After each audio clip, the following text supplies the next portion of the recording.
তো বন্ধুরা দেখো গঙ্গার পাড়ে চলে এসেছি। এটা কোথায় বলো তো? এটা হচ্ছে ত্রিবেণী, হুগলি ত্রিবেণী। তো ত্রিবেণী গঙ্গার ঘাটে চলে এসেছি। তো এখানে কিছু কিছু মানে কিছু কিছু না, কয়েকটা দেখার জিনিস আছে। তো সেটাই আমি ভিডিও করেছিলাম, তাই তোমাদের সাথে শেয়ার করব বলে আজকে ভিডিও নিয়ে চলে আসলাম। তো সবাইকে ওয়েলকাম জানাচ্ছি আমার চ্যানেলে নতুন একটা ভিডিওতে। তো দেখো বন্ধুরা, এটা হচ্ছে গঙ্গার ঘাট, ত্রিবেণী ঘাট। তো এই ঘাটেই সবাই স্নান করতে আসে। তো এখানে অনেক মাসিরাও বসেছে, বয়স্ক মানুষ। তো এখানে আর কি ওনাদেরকে চাল পয়সা দান করা হয়, সবাই করে স্নান করে যাওয়ার সময়তে। তো আমিও করেছিলাম। আর এদিকে দেখো দুধার দিয়ে মানে দুপাশেই মন্দির রয়েছে। এখানে সব রকম ঠাকুর রয়েছে, সব ঠাকুরই এখানে রয়েছে। তো প্রত্যেক দিন নিত্য পুজো করা হয় এখানে। আর পূজারীরা, ব্রাহ্মণেরা সবাই এখানেই থাকে, এই ত্রিবেণী গঙ্গার ঘাটের পাশে। তো এখানেই সবাই থাকে। এখানে সমস্ত রকমের কাজ হয়। এখানে মানে মানে সব রকমই কাজ হয় আর কি।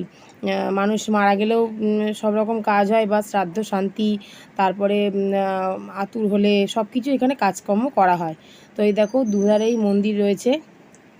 তো এই মন্দিরটা যেহেতু বন্ধ করা ছিল, তো তার জন্য এই মন্দিরটা ভালো মানে ঠাকুরগুলোকে ভালো করে তুলতে পারিনি।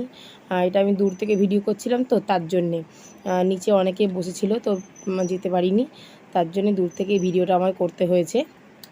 তো এখানে দেখো সব রকমের ঠাকুর এখানে রয়েছে। তো ঠাকুরগুলো বেশ প্রত্যেক দিন পুজো আর্চনা করা হয়, আর প্রতিদিন এখানে প্রসাদও হয়, আর তাছাড়া চাল টালও অনেক পায়। তো এবার আসলাম মেন জিনিস। তো তোমরা তো অনেকেই জানো যে নেতাধোপানি এই ত্রিবেণী ঘাটে স্বর্গের দেবদেবীদের কাপড় কাচতো। তো স্বর্গের দেবদেবীদের কাপড় যে পাটার ওপরে কাচতো, সেই পাটাটা ছিল সোনার। তো সেইটাই হচ্ছে এখানে আর কি মন্দির করে বাঁধানো রয়েছে। এটা মন্দিরটা করে দিয়েছে সরকার থেকে। তো খুব সুন্দর। এই যে এই পাটাটার ওপরেই স্বর্গের দেবদেবীদের জামা কাপড় কাচা হতো। তো এটা ছিল সোনার। তো এটা অনেক বছরের পুরনো, তাই এটা এখন পাথরে পরিণত হয়েছে। তো এটা ঠাকুরের জিনিস, তাই এখানে প্রত্যেক দিন নিত্য পুজো করা হয়। আর এখানে সবাই প্রত্যেক দিন পুজোর আর্চনা করে।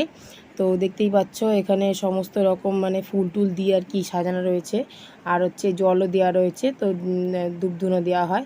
আর এটা হচ্ছে রাবণের চিতা। মা দুর্গা যখন রাবণকে ধ্বংস করেছিল, তখন এই ত্রিবেণী ঘাটেই এখানে পোড়ানো হয়েছিল।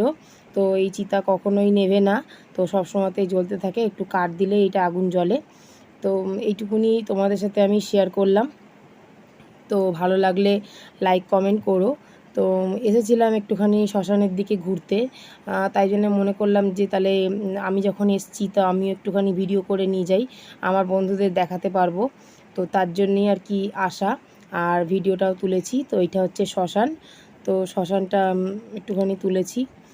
তো যাই হোক বন্ধুরা, ভালো লাগলে লাইক কমেন্ট করো, আর পারলে চ্যানেলটাকে একটু সাবস্ক্রাইব করে দিও। তো চলো বন্ধুরা, টাটা।